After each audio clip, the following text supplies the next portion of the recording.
Our scriptures this morning are from Esther and from Matthew. On the seventh day, when the king was merry with wine, he commanded Mehuman, Biztha, Harbona, our scriptures, Bigtha, Abatha, Zethar, and Carcass, and 7 eunuchs who attended him, Levin to bring Queen Vashti before the king wearing the royal crown, in order to show the peoples and the officials her beauty, for she was fair to behold. But Queen Vashti refused to come at the king's command conveyed by the eunuchs. At this, the king was enraged, and his anger burned within him. Then the king consulted the sages who knew the laws, for this was the king's procedure toward all who versed in law and custom. And those next to him were Karshna, Shethar, Admana, Tarshish, Meres, Mersina, and Mamukin, the 7 officials of Persia and Media, who had access to the king and sat first in the kingdom. According to the law, what is to be done with Queen Vashti, because she has not performed the command of the king Ahasuerus, conveyed by the eunuchs. Then Mamukin said to the presence of the king and the officials, Queen Vashti has done wrong not only to the king, but also to all the officials and all the people who were in all the province of King Ahasuerus. For this deed of the queen will be made known to the women, causing them to look with contempt on their husbands, since they will say, King Ahasuerus commanded Queen Vashti to bring before him, she did not come. This very day, the noble ladies of Persia and Media, who have heard of the queen's behavior, will rebel against the king's officials, and there will be no end of contempt and wrath. If it pleases the king, let the royal order go out from him, and let it be written among the laws of the Persians and the Medes that it may not be altered, that Vashti is never again to come before King Ahasuerus, and let the king give her royal position to another who is better than she. So when the decree made by the king proclaimed throughout all the kingdom, vast as it is, all women were given honor to their husbands, high and low alike. The advice pleased the king and the officials, and the king did as Mamukin proposed. He sent letters to all royal provinces, to every province in his own script, and to every people in its own language, declaring that every man should be master in his own house. And from Matthew. After the Sabbath, as the first day of the week was dawning, Mary Magdalene and the other Mary went to see the tomb. And suddenly there was a great earthquake, for an angel of the Lord descending from heaven came and rolled back the stone and sat on it. His appearance was like lightning, and his clothing was white as snow. For fear of him, the guards shook and became like dead men. But the angel said to the women, do not be afraid, for I know that you are looking for Jesus, who was crucified. He is not here. He has been raised. And he said, come, see the place where he lay. Then go quickly and tell the disciples. He has been raised from the dead, and indeed he is going ahead of you to Galilee. There you will see him. This is my message for you. So they left the tomb quickly with fear and great joy and ran to tell the disciples. Suddenly Jesus met them and said, greetings. And they came to him, took hold of his feet and worshiped him. Then Jesus said to them, do not be afraid. Go and tell my brothers and sisters to go to Galilee. There they will see me. May these words from Esther and Matthew inspire us to live for love. Thanks be to God. That was a lot of names. Those are a lot of names. That's why we never read Esther. That's part of it. That's one of the reasons. Yeah, it's they teach you that. Don't read Esther. There's too many names. If Lent was all about prepositions, you know, the little words that link ideas to, from, around, with, then today at least is about verbs, action words. Go, run, tell. For most of us, I think, declarative charges are disconcerting. We're much more self-protective than that. There's a phrase in Matthew's resurrection account, so strange, so compressed that we might rush past it without stopping. The two Marys leave the empty tomb, we are told, with fear and great joy. Not one or the other, both at once. Fear and great joy, moving together in the same breath, the same body, the same trembling step away from the grave. We know this feeling. Most of us have lived it, even if we've never had a name for it. It is the feeling of standing at the edge of something that will change everything, knowing there is no return to the way things were.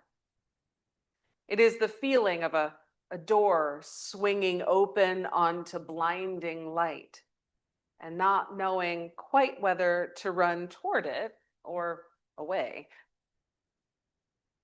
Today, we hold two women's stories side by side, one from the ancient Persian court, one from a garden outside of Jerusalem at dawn.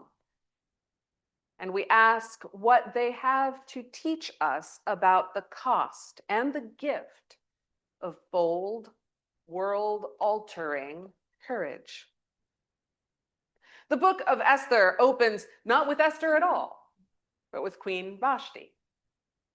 King Ahasuerus has been throwing a party for 180 days. Nobody's ever been able to party that long, but King Ahasuerus and his merry band. A dazzling, drunken display of imperial power. On the final night, flushed with wine and wanting to crown his exhibition, he sends for Vashti. What must she have been thinking after 180 days of this madness? She is to be brought before the men of the court, wearing her royal crown.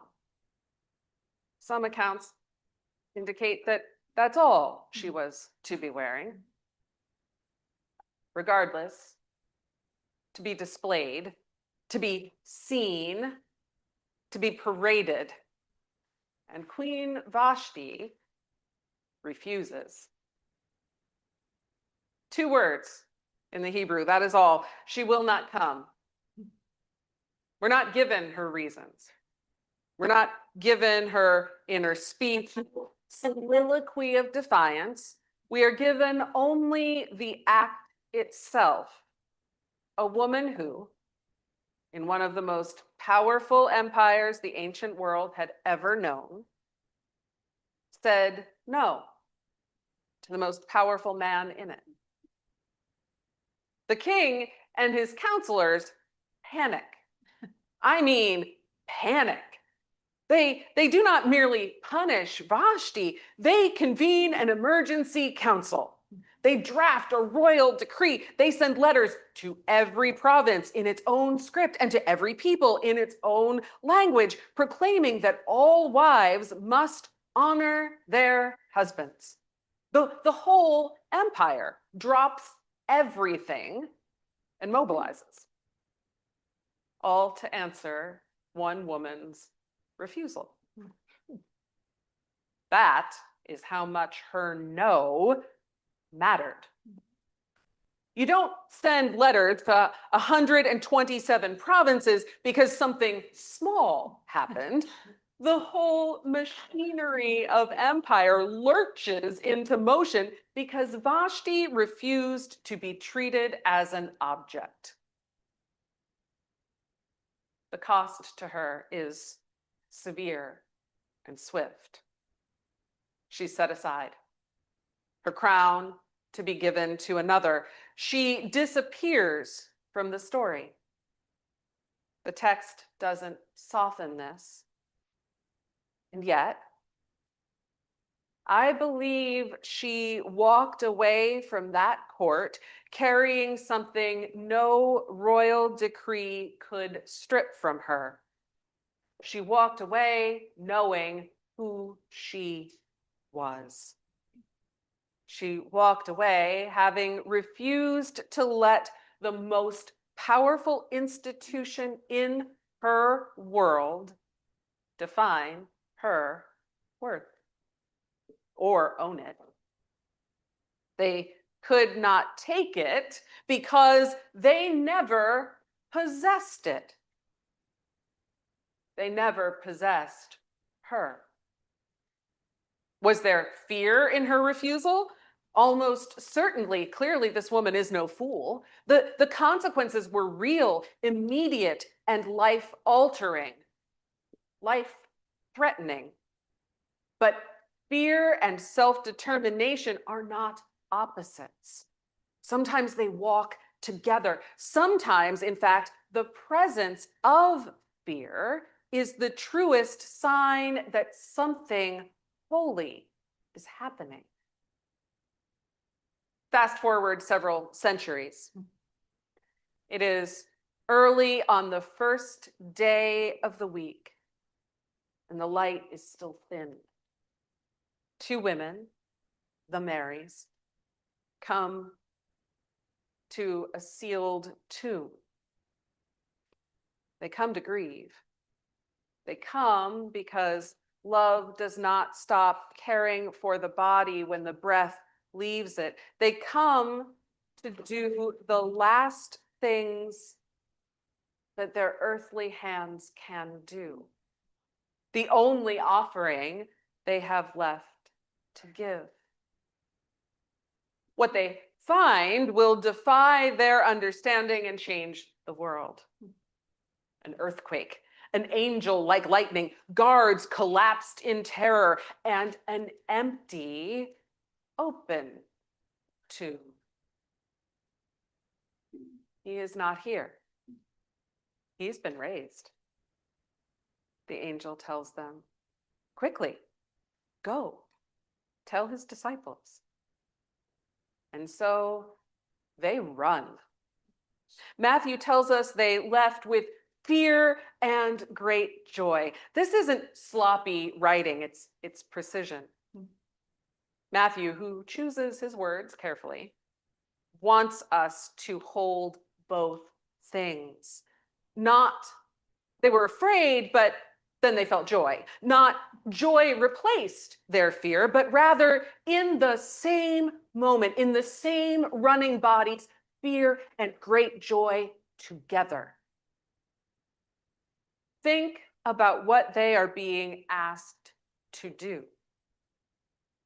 They are women in a world that did not count women as reliable witnesses. Roman law and Jewish court practice both placed severe limits on women's testimony.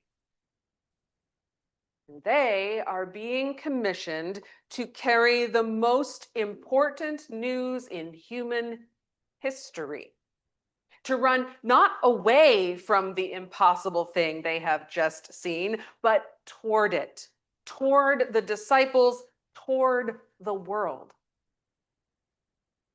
Fear and great joy. This is what it feels like to be asked to be a witness to resurrection when the world has told you your witness doesn't count. To proclaim resurrection in a world determined to cling to resuscitation. It is worth pausing to distinguish between flavors of fear. There is the fear that protects us, the fear of genuine danger, the instinct that keeps us alive, the wisdom that knows when a situation isn't safe. That fear is a gift. We do not dishonor it by naming it. Vashti's situation was dangerous. The Marys' situation was dangerous. Women who challenge power have always faced real consequences, but there is another kind of fear, the fear that does not protect us, but imprisons us. The fear that says, stay small, stay quiet, don't take up too much space. Do you know how weird and uncomfortable it makes you feel when you see a woman sprawled? There's a reason. Do not speak when your voice might be dismissed. Do not act when you might be set aside, like Vashti. Do not run to tell what you have seen, because who will believe you?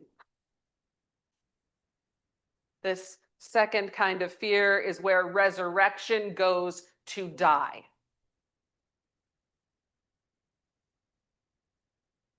This fear is where resurrection goes to die. Not in the tomb. Resurrection couldn't be held there. Resurrection dies when fear keeps us from running to tell the news. When the empty tomb remains our private, hoarded secret because we don't believe our voice will be heard, we may have to ask if we really believe in resurrection after all. The Marys ran anyway. And because they did, we're here today. Let us ask the harder question. What opportunities are we missing? What tombs have we been afraid to approach? What news have we held back in our throats, turning it over and over, but never speaking it? For women, this question carries particular weight. The structures that told Vashti she existed to be displayed have not entirely vanished. If anything, they're having a moment right now. The systems that discounted the Marys as witnesses, well, those haven't entirely vanished either. They've changed shape, but the internal voice that says your no will cost you, your witness will not be believed, your refusal to perform as expected will put everything at risk, that voice is still very much alive. And yet, this question belongs to all of us. Men learn their own versions of this fear. The fear of seeming weak, of needing help, of admitting uncertainty, of stepping out of the roles assigned by power. Children learn to silence the truest parts of themselves in order to survive institutions that don't welcome those truths. Autistic people learn to mask. Each of us carries some sealed tomb, some news we've been afraid to run with. Fear and great joy.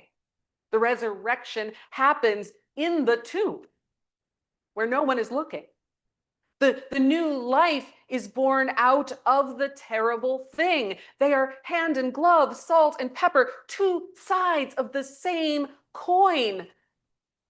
What would it mean to go into your day, your future, with fear and great joy? Not to wait until the fear subsides, it may not. Not to manufacture courage as though we have none of our own, but to run trembling, yes, toward the thing we have been given to witness, to speak your truth, to refuse the constraints society has placed upon you, to let your yes be yes and your no be no, believing that anything else serves only sin and death. Can you feel the fear and the joy of the prospect? I want to return to Vashti because it would be easy to read her only as a figure of loss. And the loss is real. She loses her crown, her position, her name in the court's future. But I believe there is joy in her story too. And I don't think it's a small joy. There is a joy that comes from self-determination, from discovering that you will not betray yourself, even when the cost is high. There is a joy that lives not in approval, not in the crowd's applause, not in the king's favor, but in the deep, quiet place where you know you remained true. That joy cannot be taken away by any decree. No letter to 127 provinces can touch it. She has rightly perceived her crown as a collar, her palace as a gilded cage, and judged the price of remaining too high. Vashti's refusal also plants a seed she will never see bloom.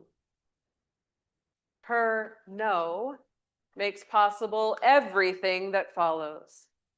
The very vacancy she creates is what brings Esther to the palace. Esther, who will risk her own life to save her people, who will learn to use her voice in the courts of power. The story of rescue runs directly through Vashti's moment of costly self-determination. How many women had to speak up before the world was prepared to listen to one of the biggest scandals in history? We don't always get to see what our courage sets in motion. Vashti didn't. The Marys could not have known in that moment of running how wide the news they carried would eventually spread, but the seed gets planted. The word gets carried. The empty tomb gets proclaimed. Something new enters the world because someone ran through the fear. I think Matthew names both emotions because resurrection does not remove fear. Resurrection doesn't retroactively make the crucifixion not painful, the tomb not real, the grief not devastating. Stone was rolled away, but there was still a stone. The world is transformed, and it is still the same world that put the beloved with whom God is well pleased in that tomb. Resurrection isn't the erasure of cost. In fact, to gloss over the cost is to cheapen the miracle. It is the insistence that cost does not have the final word. That is why the two emotions coexist.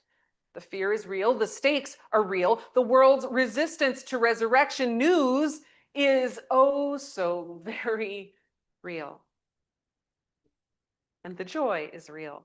The empty tomb is real. The living Christ encountered on the road is real. The possibility of a world made new is real.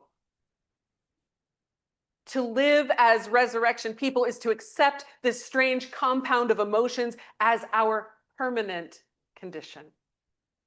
We are people who know the cost, or at least are willing to learn it.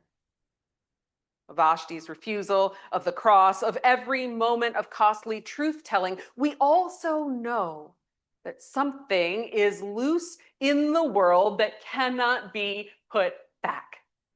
Something has happened that changes what is possible. We run with that, trembling. Where do you feel that trembling right now? What doorway in what empty tomb are you standing within? where something impossible seems to have happened and you don't know whether to be afraid or joyful? What news are you holding that needs to be run with, not when the fear subsides, but now, with fear and great joy, both at once? The angel at the tomb didn't say, "Do not be afraid and now go." The angel said, "Do not be afraid," and they left afraid anyway. The joy running alongside the fear, like a river alongside a road. What the angel gave them was not the removal of fear, but permission to move anyway. Commission to run anyway. Assurance that the fear didn't disqualify them from being witnesses to the most important thing that had ever happened. Vashti had no angel. She had only her own dignity and the deep knowledge of what she would not do. That too was enough. That too set something in motion. So may we go with fear and great joy, with the full weight of what we risk and the full brightness of what we've been given, into the world that so desperately needs good news. Amen.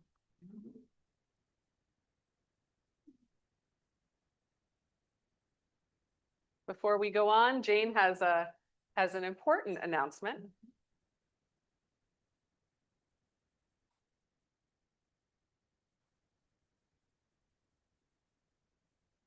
I don't know. Did I do it? Is it on? I don't think so. No.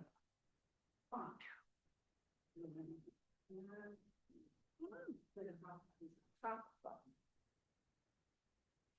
Top button. You know, I'm not made for this.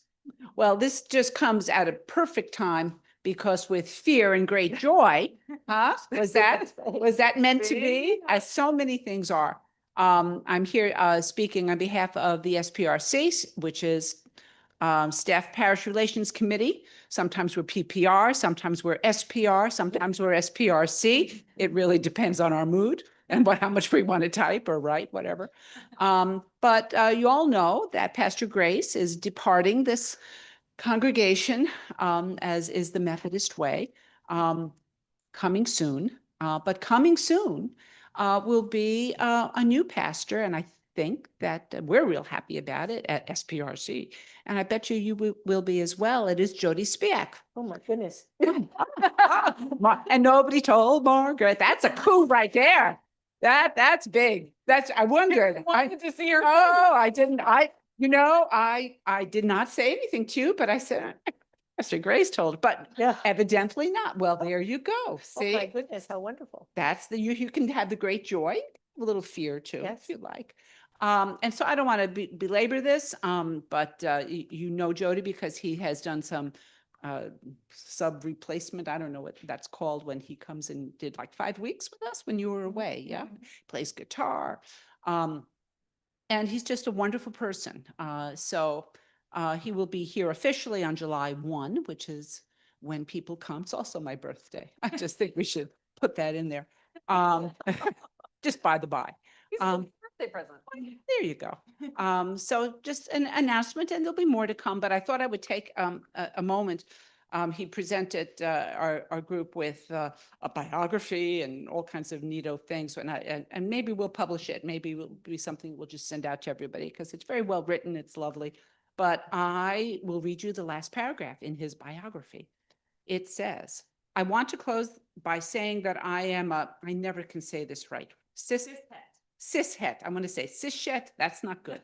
Okay. I want to close by saying that I am a cishet, white male, aware of the privilege with which I have lived and continue to live my life, and the responsibility I have to dismantle the systems that disproportionately benefit people like me while disadvantaging others.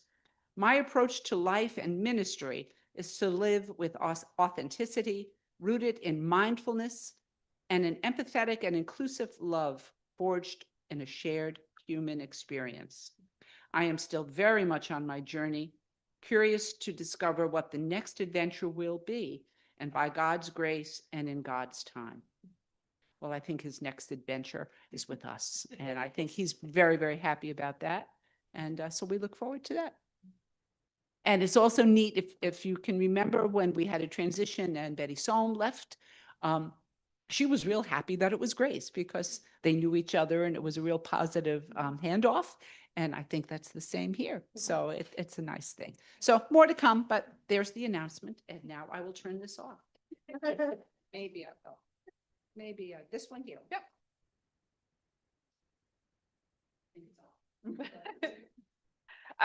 I couldn't be happier with this news. I didn't know that that was a thing that Jody was prepared to do, so it's very exciting. And my guess is that his time here with you lured him back into the idea of parish ministry. So you're already in ministry together with Jody in many, many ways. I was at a Reverend Horton Heat concert last night when I was waiting with the phone for the news. And so I think they thought I was whooping for them, but I wasn't for a minute.